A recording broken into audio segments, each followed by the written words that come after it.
అందరికీ నమస్కారం అమ్మ. ఈరోజు మనం తెలుసుకుంటున్న అంశం ఏంటంటే 8వ తరగతి తెలుగులో 2వ పాఠ్యాంశమైన మాతృభూమి అనే పాఠ్యాంశానికి సంబంధించి టోటల్ నోట్స్ను చూద్దాం.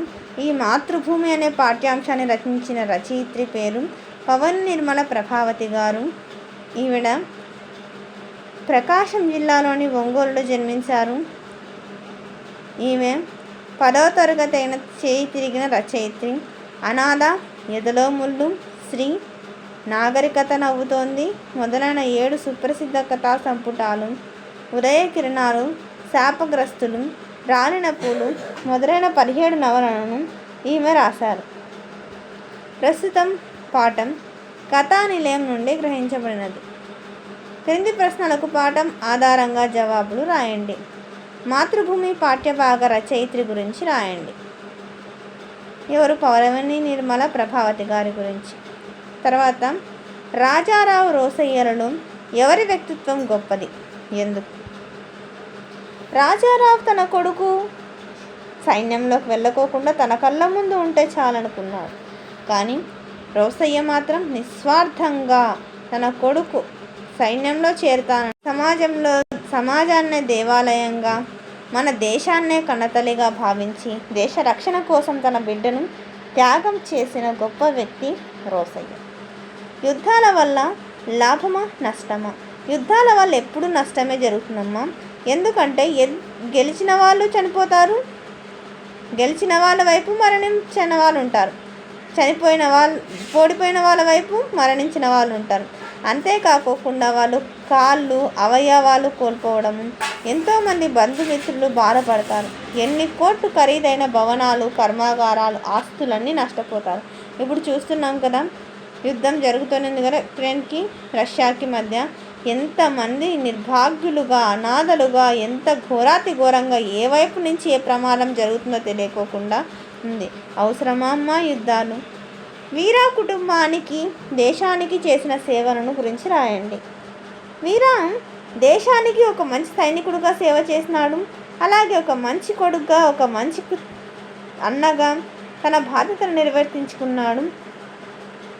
ఇవన్నీ చాలా గొప్ప విషయాలు. తన ప్రాణాలను సైతం తృణప్రాయంగా సమర్పించిన గొప్ప వ్యక్తి వీర. వీర మన అందరికీ ఆదర్శంగా నిలిచారు. ఎందరి పొగడ్తలను అందుకున్నాడు. ఈ మధ్య కాలంలోనే మన అనంతపురం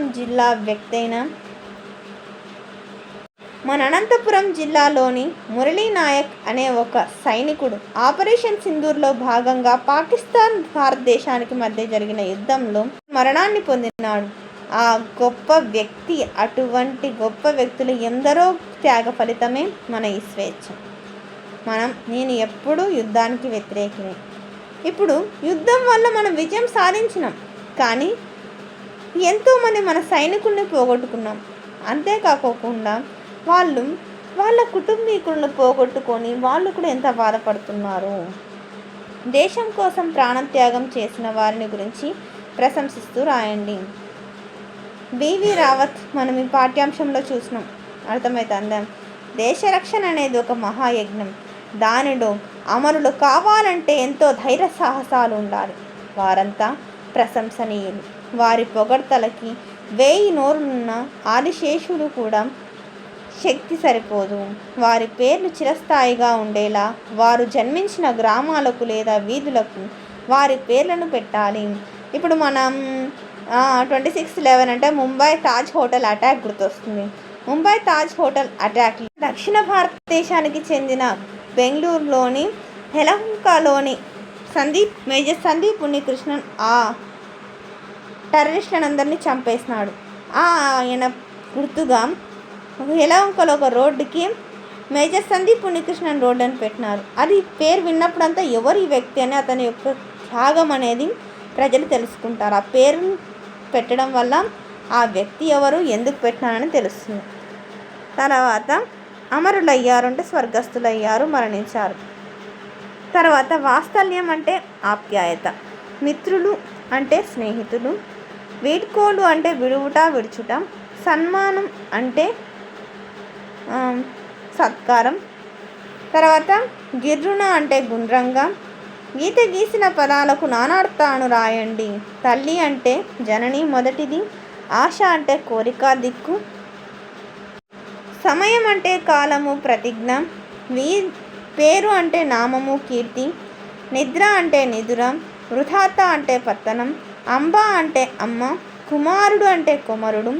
ఇక్కడ గ్రామము ప్లస్ అది, గ్రామం అది ఉత్వసంధి, సమాజ అభివృద్ధి సమాజము ప్లస్ అభివృద్ధి సవర్ణ దీర్ఘ సంధి, మనము ప్లస్ ఎవ్వరు ఉత్వసంధి, క్షమించండి అనే ఉత్వసంధి, ఏమిటమ్మా ఏమిటి ప్లస్ అమ్మ ఉత్వసంధి. అందరికీ ధన్యవాదాలమ్మా. ఇంకా మన ఛానల్ సబ్స్క్రైబ్ చేసుకొని వాళ్ళు ఎవరంటే దయచేసి సబ్స్క్రైబ్ చేసి షేర్ చేసి మీ ఫ్రెండ్స్కు రిలేటివ్స్ అందరికీ మన ఛానల్ సబ్స్క్రైబ్ చేసుకోమని చెప్పండి.